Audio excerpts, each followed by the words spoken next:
देश के अंदर अग्निपथ योजना लाकर भ्रष्ट पथ पर निकल पड़ी है। ये मैं कहना चाहता हूं, सेना को नरेंद्र मोदी जी अपनी प्राइवेट एजेंसी बनाना चाहते हैं और 4 साल की नौकरी के बाद जब मोदी जी उसको निकाल के बाहर कर देंगे, सड़क पर खड़ा कर देंगे, तो उसके सामने आत्महत्या करने के सिवाय आपने इस योजना में न पेंशन, न भविष्य की कोई तनख्वाह, न कोई नौकरी की योजना। 20 करोड़ नौजवानों के साथ आपने विश्वासघात किया है। इस विश्वासघात से इस देश के नौजवानों को बचाइए और यह फैसला तुरंत तत्काल वापस लीजिए।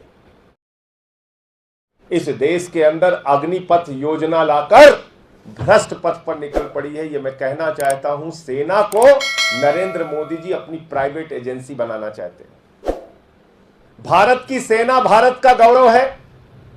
भारत की सेना देश की सीमाओं की रक्षा करने के लिए है और भारत की सेना में भर्ती होने वाला हिंदुस्तान का नौजवान अपने प्राणों की आहुति देकर देश की रक्षा करता है।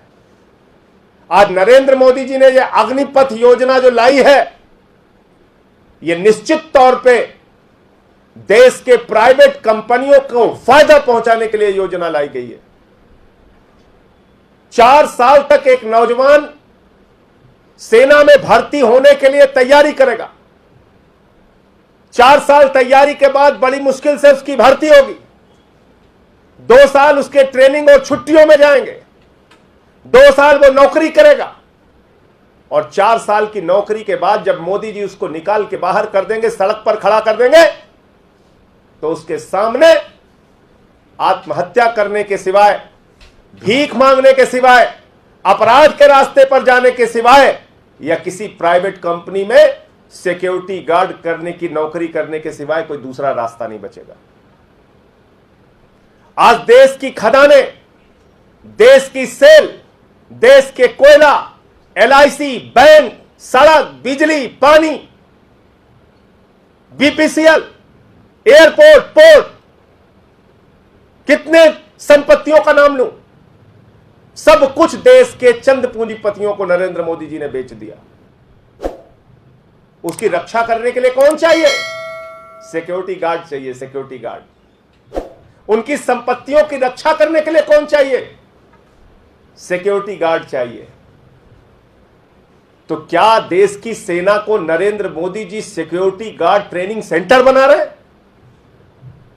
वहां से ट्रेनिंग करके जो नौजवान निकलेगा वो इन प्राइवेट कंपनियों में सिक्योरिटी गार्ड की नौकरी करेगा।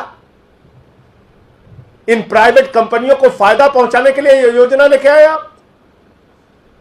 मोदी जी अपने मित्रों से कह रहे हैं अब आपको खर्च करने की जरूरत नहीं है ट्रेनिंग में, हम खर्च करेंगे सेना में। 4 साल उनको ट्रेनिंग देके सड़क पर ला देंगे, जाके फिर वो आपके यहां बंदूक उठा के खड़े हो जाएंगे। आपकी जमीनों की रक्षा करेंगे, आपकी संपत्तियों की रक्षा करेंगे। क्योंकि मोदी जी कह रहे हैं कि उन्होंने रेल बेच दिया, सेल बेच दिया, कोल बेच दिया, एयरपोर्ट बेच दिया, पोर्ट बेच दिया, LIC बेच दी, बैंक बेच दिया, सड़क बेच दिया, बिजली बेच दिया, पानी बेच दिया, टोल बेच दिया। पूरा हिंदुस्तान तो बेच दिया है।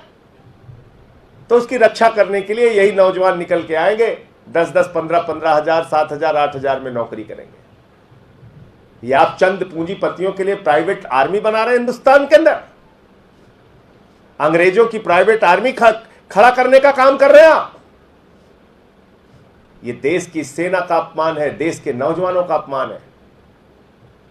कभी आप कहते हैं 2 करोड़ नौकरी देंगे, कभी आप कहते हैं पकौड़ा बेच के नौकरी कर लो, कभी आप कहते हैं गोबर बेच के पैसा कमाओ।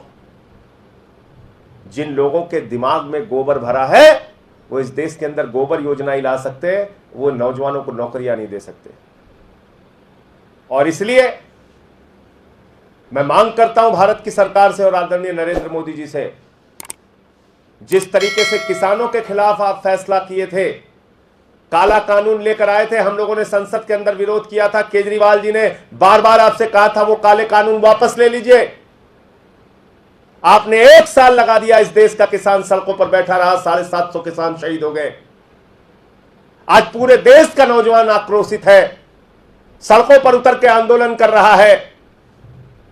मैं भारत के प्रधानमंत्री से अनुरोध करना चाहता हूं, इस देश को जलने से बचा लीजिए, इस देश को नौजवानों के आक्रोश से बचा लीजिए। उनके गुस्सों से बचा लीजिए। ऐसा ना हो कि लंबा समय बीतने के बाद पछताकर आपको फिर यह कानून वापस लेना पड़े। अभी भी वक्त है। आप ये काला कानून जो लेकर आए हैं देश के सेना के गौरव को गिराने के लिए और हमारे नौजवानों को अपमानित करने के लिए, यह कानून वापस ले लीजिए और फालतू के सब्जबाग मत दिखाइए। आपके जुमलों से देश बहुत बर्बाद हो चुका है और बार बार धोखा खा चुका है। बहुत जुमला बोला आपने इस देश के लोगों के साथ और इसीलिए आपकी पार्टी का नाम भारतीय झूठा पार्टी हो गया। हर चीज में आप झूठ बोलते हैं। आपने कहा नोटबंदी से देश की तकदीर बदल जाएगी, काला धन खत्म हो जाएगा, आतंकवाद खत्म हो जाएगा।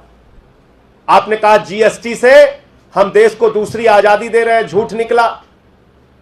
आपने कोरोना में थाली ताली बजवा के देश की जनता को बेवकूफ बनाया, मूर्ख बनाया। आपने नौजवानों को 2 करोड़ नौकरी देने का वादा किया, फिर कहने लगे पकौड़ा बेच लो, फिर कहने लगे कटोरा लेके घूमो, फिर अभी यूपी के चुनाव के पहले कहने लगे मोदी जी के दिमाग में एक बहुत बड़ा आइडिया आया है, गोबर बेच के पैसा कमाओ, गोबर बेच के। 4 महीने से गोबर का कंडा लेके नौजवान घूम रहे हैं, कोई गोबर खरीद ले, हमारा गोबर खरीदो। तो इसलिए अरविंद केजरीवाल जी, दिल्ली के मुख्यमंत्री ने भी आपसे अपील की है, पूरी की पूरी आम आदमी पार्टी आपसे अपील कर रही है, इस देश को जलने से बचाइए, इस देश को नौजवानों के गुस्से से बचाइए। इस देश के नौजवानों के साथ, जो 20 करोड़ नौजवानों के साथ आपने विश्वासघात किया है, इस विश्वासघात से इस देश के नौजवानों को बचाइए और यह फैसला तुरंत तत्काल वापस लीजिए। 17 साल की नौकरी की गारंटी अगर एक नौजवान को मिलती है, वो इस देश के लिए मरने मिटने के लिए, शहादत देने के लिए, देश की सीमा को सुरक्षित करने के लिए अपने प्राणों की आहुति तक दे देता है। इसलिए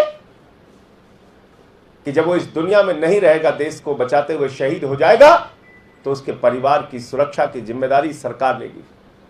आपने इस योजना में न पेंशन, न भविष्य की कोई तनख्वाह, न कोई नौकरी की योजना। 25% लोगों को आप कह रहे हैं कंटिन्यू करेंगे। वो बेचारे नौजवान तो इसी बात में लग जाएंगे कि कैसे हम अपने अधिकारियों को खुश रखें कि 25% की श्रेणी में आ जाए। वो देश के सुरक्षा की भावना उनके मन में जो रहती है, वो भावना दूर रख के वो पहली कोशिश तो इस बात की करेंगे कि 4 साल की नौकरी में हम अपने सीनियर अधिकारियों को, वरिष्ठ अधिकारियों को किन किन तरीकों से खुश रखें जिससे कि वो हमें कंटिन्यू कर दे, हम 25% की श्रेणी में आ जाए। इसी में पूरी ऊर्जा उनकी चली जाएगी। तो इसलिए ऐसा कोई काम मत कीजिए। और दुनिया के तमाम देशों में सुरक्षा के लिए प्राइवेट आर्मी भी हायर की जाती है।